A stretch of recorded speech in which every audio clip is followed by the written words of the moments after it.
Hi everyone, welcome to my channel. இன்னைக்கு அரிசி மாவு வச்சு ஒரு டீ டைம் ஸ்நாக் எப்படி பண்றதுன்னு பார்க்கலாம். அதுக்கு வந்து நான் 2 கப் அளவுக்கு அரிசி மாவு எடுத்துர்க்கேன்.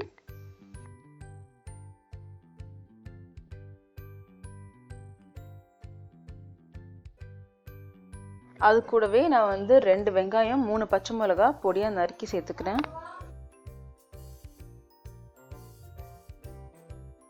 ஒரு கொத்து கருவேப்பிலை வந்து ரொம்ப ஃபைனா சாப் பண்ணி போடணும். நீங்க இந்த மாதிரி கத்திரிக்கோல் வச்சு இப்படி கட் பண்ணி போட்டீங்கன்னு சொன்னா உங்களுக்கு ரொம்ப ஈஸியா ஃபைனா கிடைக்கும்.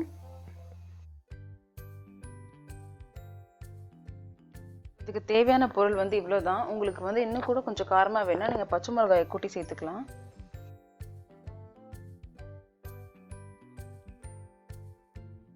தேவையான அளவுக்கு உப்பு.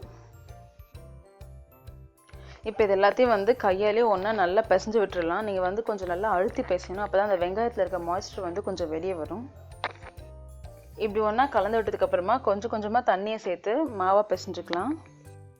மாவு வந்துட்டு அதிகமாக தண்ணி ஊற்றிடாதீங்க. அது வந்து குழ குழன்னு ஆகிடும். உங்களால் வந்து ஒரு ஷேப்புக்கு கொண்டு வர முடியாது. மாவு வந்து கையில் ஒட்டக்கூடாது. அதே சமயத்தில் நல்லா ஸ்டிஃபாகவும் இருக்கணும். நீங்கள் உருட்டி எந்த ஷேப்புக்கு கொண்டு வந்தாலும் அது உருண்டு வரணும். ஸோ இப்போ வந்து மாவு ரெடி ஆயிடுச்சு. அதுலேருந்து ஒரு சின்ன போர்ஷன் எடுத்து கையிலேருந்து இப்படி ரவுண்டாக உருட்டிக்கோங்க. நீங்கள் இப்படி ரவுண்டாக உருட்டினதுக்கப்புறமா இப்படியே கூட போட்டு பொரிச்சு எடுக்கலாம். அப்படி இல்லைன்னு சொன்னாக்கா இந்த மாதிரி சென்டரில் அழுத்திட்டு அதுக்கப்புறம் பொரிச்சு எடுக்கலாம்.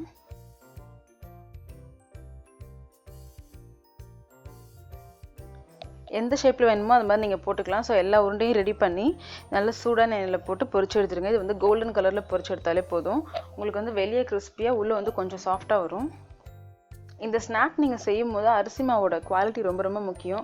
ரொம்ப பழைய அரிசி மாவா இல்லைன்னா சில அரிசி மாவெல்லாம் வந்து ஸ்மெல் பண்ணும்போது நெடி ஏறும். அந்த மாதிரி அரிசி மாவெல்லாம் போட்டிங்கனாக்கா ஸ்நாக் நல்லா வராது.